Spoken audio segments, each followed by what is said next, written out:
Bir yilda 45 mingdan ortiq oila ajraldi. Bu har kuni o'rtacha 120 dan ziyod nikohning buzilayotgani degani. Yana bir raqam. Ajrimlarning qariyb 3 dan biri 30 yoshgacha bo'lgan yosh oilalar hissasiga to'g'ri keladi. Bu shunchaki statistika emas. Bu farzandlar, taqdirlar va jamiyat kelajagi bilan bog'liq masala. Shu sababli Senat oilalar mustahkamligi masalasini parlament nazoratiga oldi. Oliy Majlis Senatining 11-yalpi majlisida Oila va xotin-qizlar qo'mitasiga parlament so'rovi yuborildi. Unda asosiy savol qo'yildi. Ajrimlarning oldini olish uchun qilinayotgan ishlar qanchalik samarali? Chunki raqamlar e'tiborni tortadi. 2024-yilda 271.776 ta nikoh qayd etilgan bo'lsa, 45.135 ta oila ajralgan. Ajrimlar eng ko'p Toshkent shahri, Farg'ona, Andijon va Samarqand viloyatlarida kuzatilgan. Oradan vaqt o'tdi. Endi esa qilingan ishlarning samarasini ko'rish vaqti keldi. Parlament so'rovi doirasida amalga oshirilgan ishlar Senatning Yoshlar, xotin-qizlar, madaniyat va sport masalalari qo'mitasi majlisida ko'rib chiqildi.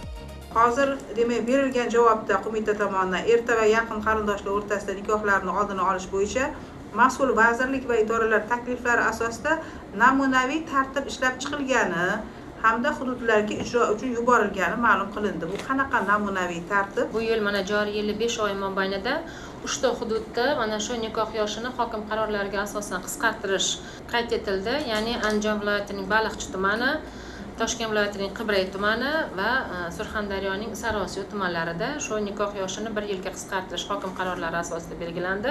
Nikoh masalalari bo'yicha tartib deb yozgansizlar.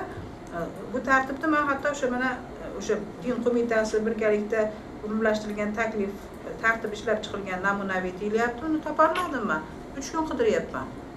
Sizlar buni yozgandan keyin tagiga ilova qilib qo'mita hazratining hamma asoslantiruvchi hujjatni berish kerak, tanishib chiqishimiz kerak. Buni haqiqatda bu narsa qanday bu o'sha ijro bo'lyapti, to'g'ri ketyapmizmi degan masala.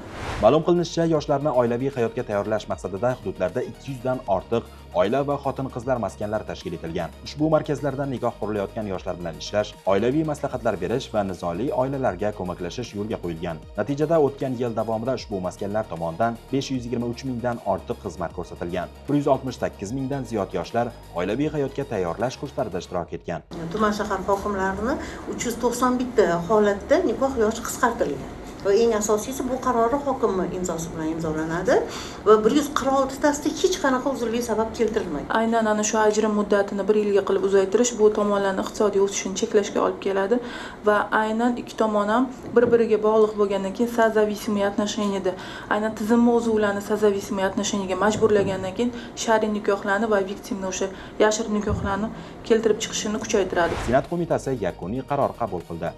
Endi asosiy vazifa raqamlar ortidagi muammolarni bartaraf etish va oilalar mustahkamligini ta'minlashga qaratiladi.